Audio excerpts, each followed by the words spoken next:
Hello, today I just wanted to talk briefly about why I think you need to be careful when it comes to getting medical advice on your menopause symptoms in places like Facebook forums. So I am in quite a few different Facebook forums. Some of them are better for that kind of thing than others. Some of them have got people who are qualified and have undergone, quite a lot of training in menopause care and are able to give you sound advice.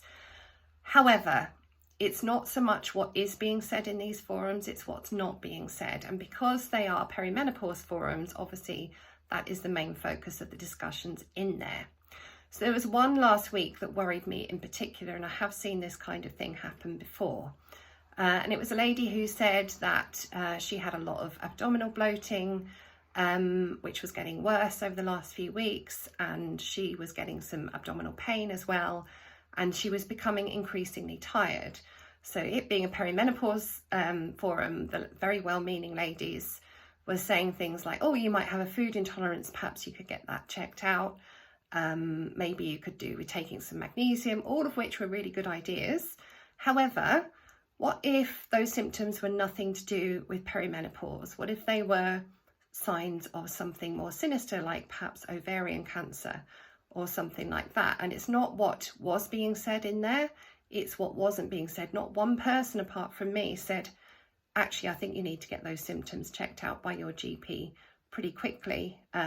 Obviously, my thought being, if that is ovarian cancer, the sooner she gets in and treated, the better it will be for her. So please just be a bit mindful of where you're getting your advice from and what kind of advice you're getting. If you are worried about any symptoms, menopause or otherwise, go straight along to your GP and get them checked out, please. But also I think it's always a good idea to familiarise yourself with the symptoms of the more common gynae cancers, because a lot of the symptoms do look very much like perimenopause, and the odds are if you're suffering those symptoms, that's what it is.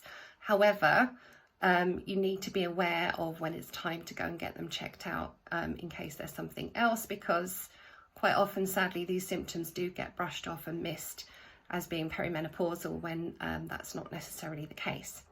So, I hope that helps. I'm Hannah from Physic Health Consulting. Always happy to give you some advice in terms of my blog, or you can come to my monthly menopause cafes or get in touch with me privately. I'd be more than happy to point you in the right direction. My website is at www.physichealth.uk. Hope you found that useful, and I will see you again soon.